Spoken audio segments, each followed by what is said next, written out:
dari kelompok 15 akan mempresentasikan hasil kerja kelompok kami mengenai demokrasi perspektif Pancasila di Indonesia. Adapun nama anggota kelompok 15 yaitu Pandu Dwi Padmasari, Trisania Aulia Syam, Cindy Oktaviani, Nahda Sabita Husni Harahap, Sela Amanda, Sophia Salsabila Hasibuan, dan Ratri Safira.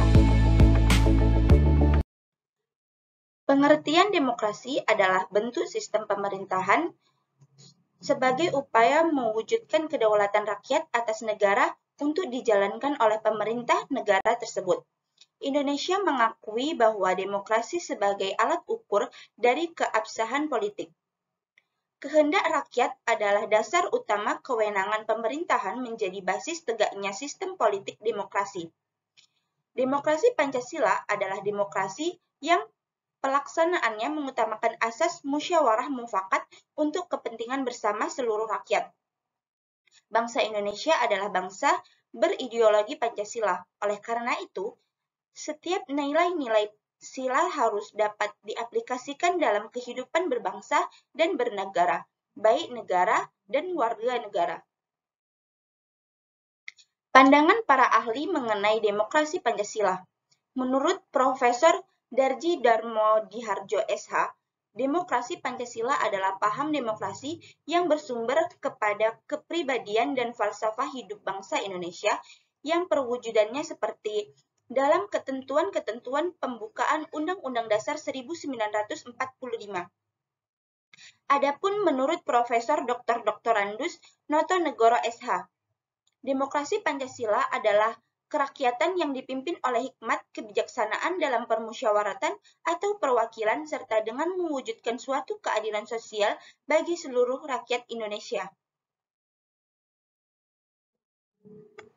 Perkembangan sistem demokrasi di Indonesia.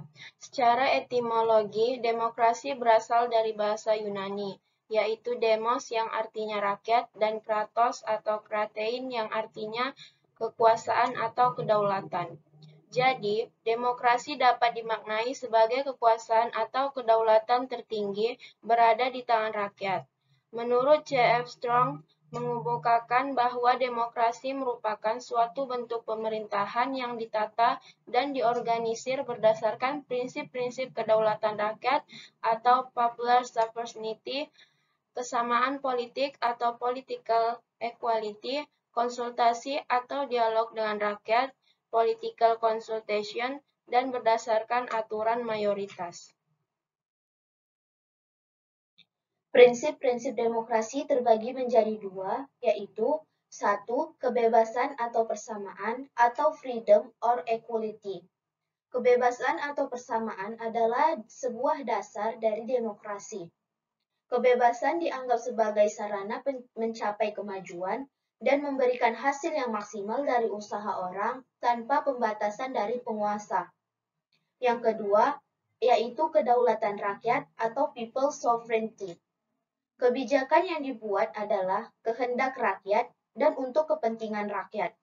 Mekanisme semacam ini akan mencapai dua hal. Yang pertama, kecil kemungkinan terjadinya penyalahgunaan kekuasaan. Yang kedua, terjaminnya kepentingan rakyat dalam tugas-tugas pemerintahan. Pemerintahan yang terbuka dan bertanggung jawab yaitu ada Dewan Perwakilan Rakyat, Badan Kehakiman atau Peradilan yang bebas, dan Merdeka Pers yang bebas. Prinsip negara hukum, sistem duipartai atau multipartai, pemilihan umum yang demokratis. Sifat-sifat tipologi demokrasi. Yang pertama, demokrasi langsung, suatu kondisi ketika keseluruhan warga negara dengan nyata ikut serta dalam permusyawaratan untuk menentukan kebijaksanaan umum atau undang-undang. Demokrasi langsung ditandai dengan fakta pembuatan UUD dan juga fungsi eksekutif dan yudikatif yang utama. Dijalankan oleh rakyat di dalam pertemuan akbar atau rapat umum. Kedua, demokrasi konstitusional. Demokratis adalah pemerintah yang terbatasi kekuasaannya dan tidak dibenarkan untuk bertindak sewenang terhadap warga negaranya. Ketiga, demokrasi borjuis. Demokrasi borjuis bagaimana demokrasi rakyat merupakan bentuk demokrasi yang memuat cara pandang kelas. Demokrasi borjuis didasarkan pada kepemilikan pribadi atas alat-alat produksi, yang terkonsentrasi di tangan sedikit orang saja, sehingga terjadi ketimpangan sosial di masyarakat. Keempat, demokrasi rakyat atau proletar. Demokrasi rakyat ini disebut juga demokrasi proletar, marxisme komunis, atau demokrasi Soviet. Tokoh aliran ini adalah Karl Marx. Masyarakat yang dicita-citakan adalah komunis. Masyarakat yang tidak memiliki kelas sosial, manusia dibebaskan dari keterikatan kepada kepemilikan pribadi. Oke, selanjutnya yang kelima, demokrasi perwakilan liberal. Ciri-ciri demokrasi tidak langsung atau perwakilan adalah suatu demokrasi ketika fungsi legislatif dijalankan oleh sebuah parlemen yang dipilih oleh rakyat. Melalui demokrasi, setiap warga negara diberikan kewajiban menjalankan hak politik demi menentukan keberlangsungan negara. Karena melalui demokrasi, kerakyatan dapat mengontrol sebuah negara hukum. Untuk itu, negara dengan sistem demokrasi diharuskan melibatkan rakyat dalam memperbuatan pengambilan keputusan.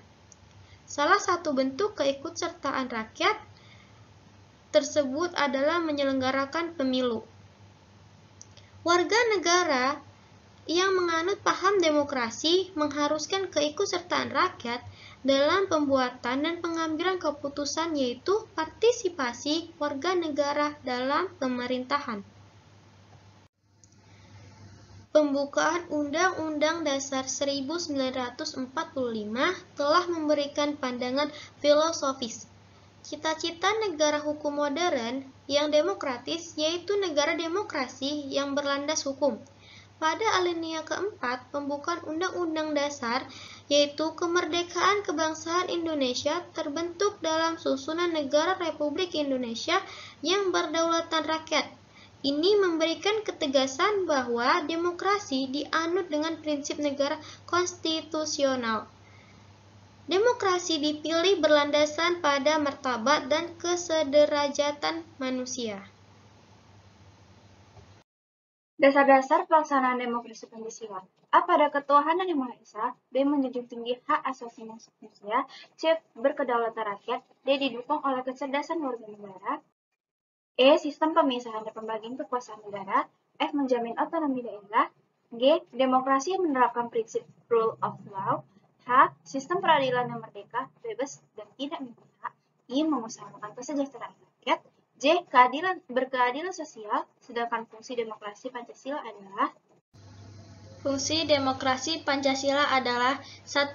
Menjamin adanya keikutsertaan rakyat dalam kehidupan bernegara seperti ikut mensukseskan pemilu, ikut mensukseskan pembangunan, ikut duduk dalam penyelenggaraan negara. Yang kedua yaitu menjamin tetap tegaknya negara Republik Indonesia. Yang ketiga, menjamin tetap tegaknya negara kesatuan yang mempergunakan sistem konstitusional. Yang keempat, menjamin tetap tegaknya hukum yang bersumber pada Pancasila. Yang kelima, menjamin adanya hubungan yang selaras, serasi, dan seimbang antara lembaga negara. Yang keenam, menjamin adanya pemerintahan yang bertanggung jawab.